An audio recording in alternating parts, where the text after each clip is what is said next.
دوسرا مسئلہ جو سب سے زیادہ اہم مسئلہ ہے وہ یہ کہ قربانی کا جانور جب ہم اور آپ لے، اگر اکیلے لیتے ہیں تو حصہ کر کے ذبح نہ کریں۔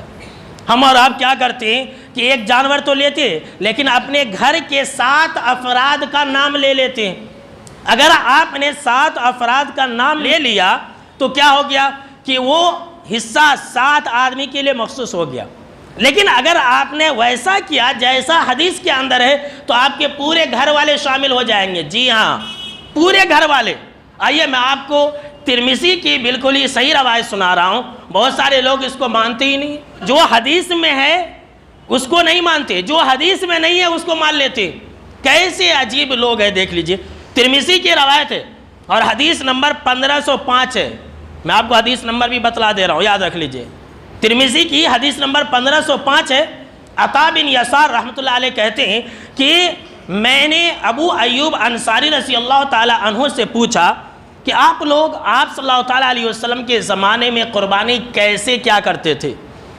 تو حضرت ابو ایوب انصاری رضی اللہ تعالیٰ عنہ نے کہا کہ ہم لوگ آپ صلی اللہ تعالیٰ علیہ وسلم کے زمانے میں یضحی بالشاۃ عنہ وعن اہل بیتہ، ہم صحابہ کرام آپ صلی اللہ تعالیٰ علیہ وسلم کے زمانے میں آپ صلی اللہ تعالیٰ علیہ وسلم کی موجودگی میں ایک بکری اپنے اور اپنے گھر والوں کے طرف سے کیا کرتے تھے؟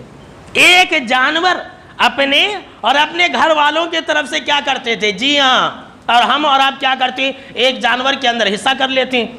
اگر آپ نے ایک بکری لیا ہے، ایک بکرا لیا ہے، ایک میڑا لیا ہے، ایک میڑھی لی ہے، ایک آپ نے بڑا جانور لیا ہے، تو آپ کیا کریں؟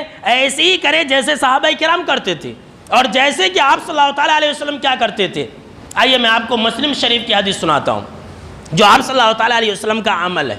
اما عائشہ رضی اللہ تعالیٰ عنہ راوی حدیث سے کہتی ہیں کہ آپ صلی اللہ تعالیٰ علیہ وسلم 2 میڑھوں کی قربانی کیا کرتے تھے اور پھر اس جانور کو ذبح کرنے کے وقت میں آپ صلی اللہ تعالیٰ علیہ وسلم کہتے اللہم تقبل من محمد وآل محمد وامت محمد، کہ اے اللہ تو اس جانور کو قبول کر محمد صلی اللہ تعالیٰ علیہ وسلم کے طرف سے، اور اس جانور کو قبول کر محمد صلی اللہ تعالیٰ علیہ وسلم کے گھر والوں کے طرف سے۔ دیکھیے آپ صلی اللہ تعالیٰ علیہ وسلم نے اپنا نام لیا اور اپنے نام کے ساتھ ساتھ یہ جملہ لگا دیا کہ میرے گھر والے۔ تو پتہ یہ چلا کہ آپ جب جانور ذبح کریں گے تو اسی طرح سے جانور ذبح کریں۔ کس طرح سے کہ اے اللہ تو اس جانور کو میرے اور میرے گھر والوں کے طرف سے قبول کر۔